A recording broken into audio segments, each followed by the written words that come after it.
क्या, कब, कहाँ और कैसे। इस लेसन के शुरुआत में एक रशीदा नाम की लड़की अखबार पढ़ रही है, ऐसा हमें दिखाया गया है। और उसी समय उसकी नज़र अखबार में लिखी हुई सुर्खी पर पड़ती है। सुर्खी यानी हेडलाइंस। सुर्खी कुछ ऐसी थी: 100 साल पहले। वह मन ही मन सोचने लगी कि यह कोई कैसे जान सकता है कि इतने वर्ष पहले क्या हुआ था। तो भाई, सवाल यह उठता है कि कैसे पता लगाया जाए कि 100 साल पहले क्या हुआ था। यह जानने के लिए कि कल क्या हुआ था, हम रेडियो सुन सकते हैं, टेलीविज़न देख सकते हैं या कोई अखबार भी पढ़ सकते हैं। पिछले साल क्या हुआ था, ये बात जानने के लिए जिस व्यक्ति को इस बात की स्मृति हो, हम उसे मिलकर ये बात जान सकते हैं। लेकिन बहुत वर्षों पहले क्या हुआ था, यह कैसे जाना जा सकता है? और इसका जवाब है कि यह जानने के लिए हमें अतीत के बारे में जानना पड़ता है। तो चलो देखते हैं कि हम अतीत के बारे में क्या क्या जान सकते हैं। अतीत के बारे में बहुत कुछ जाना जा सकता है, जैसे कि लोग क्या खाते थे, कैसे कपड़े पहनते थे, किस तरह के घरों में रहते थे। हम आखेटकों यानी कि शिकारियों, पशुपालकों, कृषकों, शासकों, व्यापारियों, पुरोहितों, शिल्पकारों, संगीतकारों या फिर वैज्ञानिकों के बारे में भी जानकारी हासिल कर सकते हैं। उस समय के बच्चे कौन से खेल खेलते थे, कौन सी कहानियाँ सुना करते थे, कौन सा नाटक देखा करते थे या कौन सा गीत गाते थे, इस बारे में हम बहुत सी जानकारी हासिल कर सकते हैं। जब हम अतीत के बारे में जानने का प्रयास करते हैं तो हमारे मन में ये भी प्रश्न आता है कि लोग उस समय कहाँ रहते होंगे। तो यह जानने के लिए हम चलते हैं मानचित्र 1 पर। कई लाख वर्षों पहले लोग नर्मदा नदी के तट पर रहा करते थे। उनमें से कुछ लोग कुशल संग्राहक थे जो जंगलों की विशाल संपदा से परिचित थे। वे अपने भोजन के लिए यही से जड़ों, फलों तथा अन्य उत्पादों का संग्रह भी करते थे। वे जानवरों का आखेट यानी शिकार करते थे। अब हम यह जानेंगे कि किस क्षेत्र में अनाज और फसल उपजाना शुरू किया गया। मानचित्र में उत्तर पश्चिम की सुलेमान और किरथर पहाड़ियाँ हमें दिखाई गई है। इस क्षेत्र में कुछ ऐसे स्थान हैं जहां लगभग 8000 वर्षों पहले गेहूं और जौ जैसी फसलों को उपजाना प्रारंभ हुआ।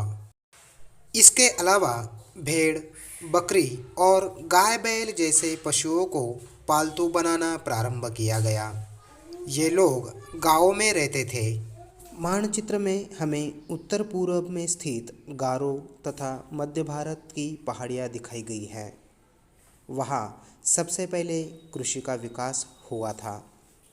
अब हम यह जानेंगे कि आरंभिक नगर कहाँ बसे और कहाँ उनका विकास हुआ। मानचित्र में सिंधु तथा इसकी सहायक नदियाँ हमें दिखाई गई हैं। लगभग 4700 वर्षों पूर्व इन्हीं नदियों के किनारे आरंभिक नगर फले फूले तथा गंगा व इसकी सहायक नदियों के किनारे तथा समुद्री तटवर्ती इलाकों में 2500 वर्ष पूर्व नगरों का विकास हुआ। गंगा के दक्षिण में इन नदियों के आसपास का क्षेत्र प्राचीन काल में मगध के नाम से यानी कि आज के वर्तमान में बिहार नाम से जाने जाने वाला ये राज्य स्थापित हुआ। इसके शासक बहुत शक्तिशाली थे और उन्होंने एक विशाल राज्य स्थापित किया था। देश के अन्य हिस्सों में भी ऐसे राज्यों की स्थापना की गई थी। अब सवाल ये आता है कि क्या उस समय लोग यात्राएं करते थे? तो लोगों ने सदैव उपमहाद्वीप के एक हिस्से से दूसरे हिस्से तक यात्राएं की। कभी कभी हिमालय जैसे ऊंचे पर्वतों, पहाड़ियों, रेगिस्तान, नदियों तथा समुद्रों के कारण यात्रा जोखिम भरी भी हुआ करती थी। लोग किस कारण यात्राएं किया करते थे? इनमें बहुत सारे लोग ऐसे भी थे जो काम की तलाश में स्थलांतर करते थे। बहुत कुछ ऐसे भी थे जो प्राकृतिक आपदाओं के कारण एक जगह से दूसरी जगह जाया करते थे। सेनाएं दूसरे क्षेत्र पर विजय हासिल करने के लिए यात्रा करते थे। व्यापारी कभी काफिलों में तो कभी जहाज़ों में मूल्यवान वस्तु लेकर एक जगह से दूसरी जगह जाया करते थे। धार्मिक गुरु लोगों को शिक्षा और सलाह देने के लिए जाते थे। कुछ लोग नए और रोचक स्थानों को खोजने के लिए भी जाया करते थे। इन यात्राओं से लोगों को एक दूसरे के विचारों को जानने का अवसर मिला। अब सवाल यह है कि आज लोग यात्राएं क्यों करते हैं? जब हम मानचित्र को देखते हैं तो वह हमें पहाड़ियाँ, पर्वत और समुद्र इस उपमहाद्वीप की प्राकृतिक सीमा का निर्माण करते हुए दिखाई देते हैं। हालांकि लोगों के लिए इन सीमाओं को पार करना आसान नहीं था। जिन्होंने ऐसा चाहा उन्होंने ये कर दिखाया। वे पर्वतों की ऊंचाई को छू सकें तथा गहरे समुद्रों को पार कर सकें। उपमहाद्वीप के बाहर से भी कुछ लोग यहाँ आए और यही बस गए। लोगों के इस आवागम ने हमारी सांस्कृतिक परंपराओं को समृद्ध किया। कई सौ वर्षों से लोग पत्थर को तराशने, संगीत रचने और यहाँ तक कि भोजन बनाने के नए तरीकों के बारे में एक दूसरे के विचारों को अपनाते रहे हैं। अपने किताब में उपमहाद्वीप का उल्लेख किया गया है, तो हम मानचित्र एक जब देखते हैं तो वहाँ दक्षिण एशिया में आने वाले देशों का मानचित्र बताया गया है। इसमें आधुनिक भारत, पाकिस्तान, बांग्लादेश, नेपाल, भूटान और श्रीलंका, अफगानिस्तान, ईरान, चीन तथा म्यांमार आदि पड़ोसी देशों को दर्शाया गया है। अब हम जानेंगे कि दक्षिण एशिया को उपमहाद्वीप क्यों कहा जाता है। दक्षिण एशिया एक महाद्वीप से छोटा है, लेकिन विशालता तथा बाकी एशिया से समुद्रों, पहाड़ियों तथा पर्वतों से बटे होने के कारण इसे उपमहाद्वीप कहा जाता है।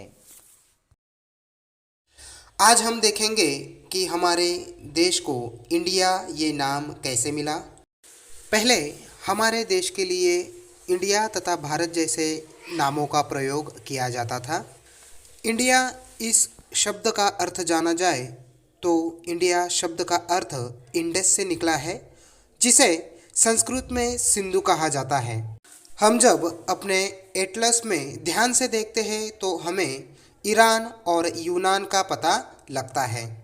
लगभग 2500 वर्ष पूर्व उत्तर पश्चिम की ओर से आने वाले ईरानियों और यूनानियों ने सिंधु को हिंदोस अथवा इंदोस और उस नदी के क्षेत्र के पूर्व में स्थित भूमि प्रदेश को इंडिया नाम दिया है।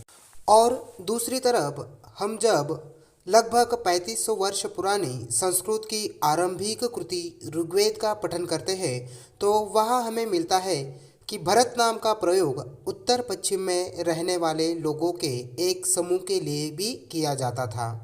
बाद में इसका प्रयोग देश के नाम के लिए भी होने लगा। अब हम देखेंगे कि अतीत के बारे में हम कैसे जान सकते हैं। अतीत की जानकारी हम कई तरीके से प्राप्त कर सकते हैं।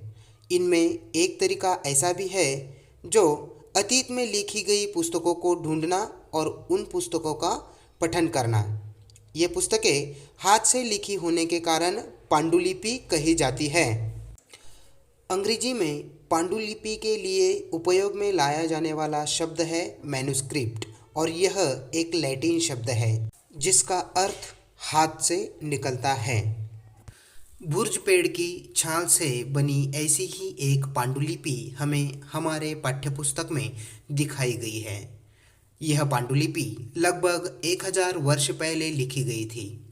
किताब बनाने के लिए ताड़ के पत्तों को काटकर उनके अलग अलग हिस्सों को एक साथ बांध दिया जाता था। अब हम देखेंगे कि ये पांडुलिपियाँ कहाँ प्राप्त होती थी और इनमें क्या लिखा जाता था। ये पांडुलिपियाँ मंदिरों और विहारों में प्राप्त होती है। इन पुस्तकों में धार्मिक मान्यताओं एवं व्यवहारों, राजाओं के जीवन, औषधियों तथा विज्ञान आदि सभी प्रकार के विषयों की चर्चा मिलती है। इनके अतिरिक्त हमारे यहाँ महाकाव्य, कविताएं तथा नाटक भी मिलते थे। इनमें से कई संस्कृत में लिखे हुए मिलते हैं, जबकि अन्य प्राकृत और तमिल भाषा में भी लिखे मिलते थे। प्राकृत भाषा के बारे में कहा जाए तो इसका प्रयोग उस समय आम लोगों द्वारा किया जाता था। हमारे पाठ्यपुस्तक में लगभग 2250 वर्ष पुराना अभिलेख का चित्र दिया गया है। यह अभिलेख वर्तमान अफगानिस्तान के कंधार से प्राप्त हुआ है। यह अभिलेख अशोक नामक शासक के आदेश पर उत्कीर्ण करवाया गया था। हम जब कुछ लिखते हैं तब हम किसी लिपि का प्रयोग करते हैं। लिपियाँ अक्षरों अथवा संकेतों से बनी होती है। जब हम कुछ बोलते अथवा पढ़ते हैं तब हम एक भाषा का प्रयोग भी करते हैं। यह अभिलेख उस क्षेत्र में उस समय बोली जाने वाली यूनानी तथा अरामेइक नामक दो भिन्न लिपियों तथा भाषाओं में लिखा गया हमें दिखाई देता है। हम अभिलेखों का भी अध्ययन कर सकते हैं। ऐसे लेख पत्थर अथवा धातु जैसी अपेक्षाकृत कठोर सतहों पर उत्कीर्ण यानी खोदे हुए पाए जाते हैं। अब हम देखेंगे कि अभिलेख कौन और क्यों उत्कीर्ण करवाते थे। कभी कभी शासक अथवा अन्य लोग अपने आदेश को इस तरह उत्कीर्ण करवाते थे ताकि लोग उन्हें देख सके, पढ़ सके तथा उनका पालन कर सके।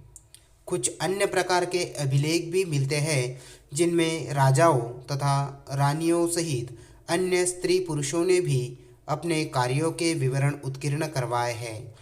उदाहरण के लिए बताया जाए कि कोई शासक ने लड़ाइयों में विजय हासिल की तो उनका कार्यों का लेखा-जोखा उस अभिलेख में उत्कीर्ण किया जाता था। अब हम जानेंगे कि पुरातत्वविद मतलब क्या।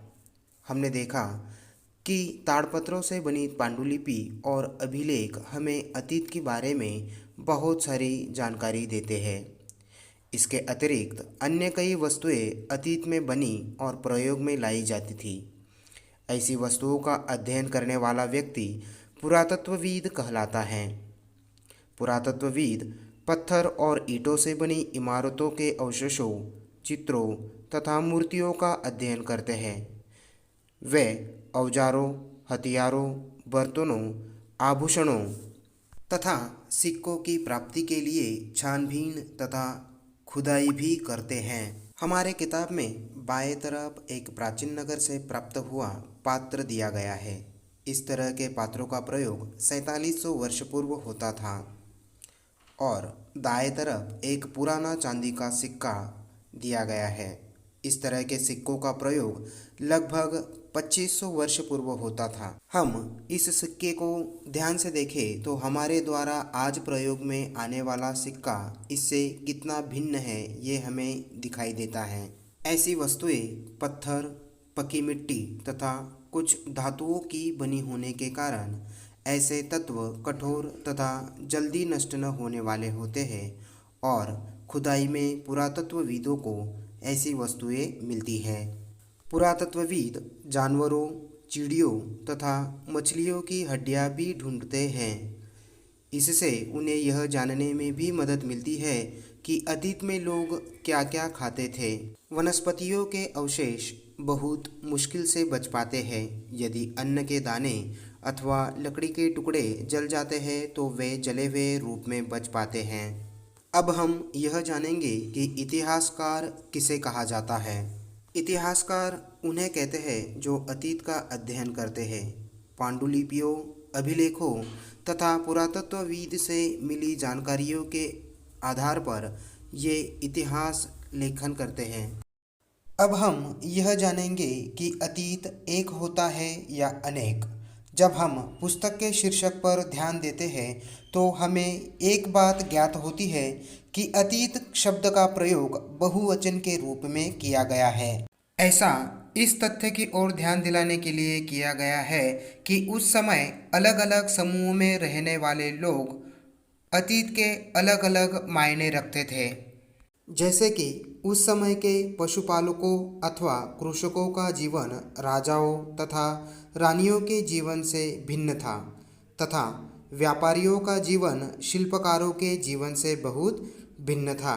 जैसा कि आज भी हम देखते हैं, उस समय भी देश के अलग अलग हिस्सों में अलग अलग व्यवहारों और रीति रिवाजों का पालन किया जाता था। उदाहरण के लिए बताया जाए तो आज अंडमान द्वीप के अधिकांश लोग अपना भोजन मछलियाँ पकड़कर, शिकार करके तथा फल फूल के संग्रह द्वारा प्राप्त करते हुए हमें दिखाई देते हैं।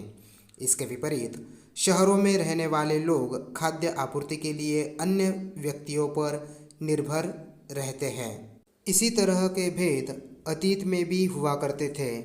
अब हम जानेंगे कि पुरातत्वविदों की मदद से अतीत के बारे में हमें कौन सी जानकारियाँ मिलती हैं। तो उस समय शासक अपनी विजयों का लेखा जोखा रखते थे।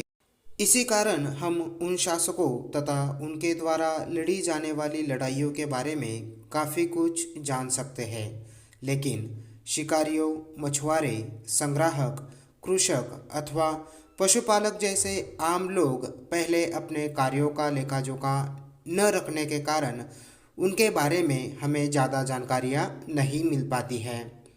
पुरातत्व की सहायता से हमें उनके जीवन को जानने में मदद मिलती है। हालांकि अभी भी इनके बारे में बहुत कुछ जानना शेष है। अब हम तिथियों का मतलब जानेंगे। अगर कोई व्यक्ति आके हमें तिथियों के बारे में पूछता है तो हम उसे उस दिन की तारीख, माह, वर्ष जैसे बताते हैं। वर्ष की यह गणना ईसाई धर्म प्रवर्तक ईसा मसीह के जन्म की तिथि से की जाती है। 2000 वर्ष कहने का तात्पर्य यह होता है कि ईसा मसीह के जन्म के 2000 वर्ष बाद की यह बात है। ईसा मसीह के जन्म के पूर्व की तिथि सभी तिथियां ईसा पूर्व यानी कि ईसा से पहले के रूप में जानी जाती है। अब हम इतिहास और तिथियों के बारे में जानेंगे। हम अक्सर किताबों में देखते हैं कि बीसी ऐसा कुछ लिखा हुआ हमें दिखता है। तो बीसी का मतलब होता है बिफोर क्राइस्ट और हिंदी में इसे ईसा पूर्व कहा जाता है। कभी कभी हम तिथियों से पहले एडी लिखा हुआ पाते हैं। यह एनो डोमिनी नामक दो लैटिन शब्द है। इसका तात्पर्य ईसा मसीह के जन्म के वर्ष से है। कभी कभी एडी की जगह सीई तथा बीसी की जगह बीसीई का प्रयोग भी होता है। सीई अक्षरों का प्रयोग कॉमन एरा तथा बीसीई का बिफोर कॉमन एरा के लिए होता है। हम इन शब्दों का प्रयोग इसलिए करते हैं क्योंकि विश्व के अधिकांश देशों में अब इस कैलेंडर का प्रयोग सामान्य हो चुका है। भारत में तिथियों के रूप का प्रयोग लगभग 200 वर्ष पूर्व आरंभ हुआ था। कभी कभी अंग्रेजी के बीपी अक्षरों का प्रयोग होता है जिसका तात्पर्य बिफोर प्रेजेंट है, यानी कि वर्तमान से पहले, ऐसा इसका अर्थ होता है।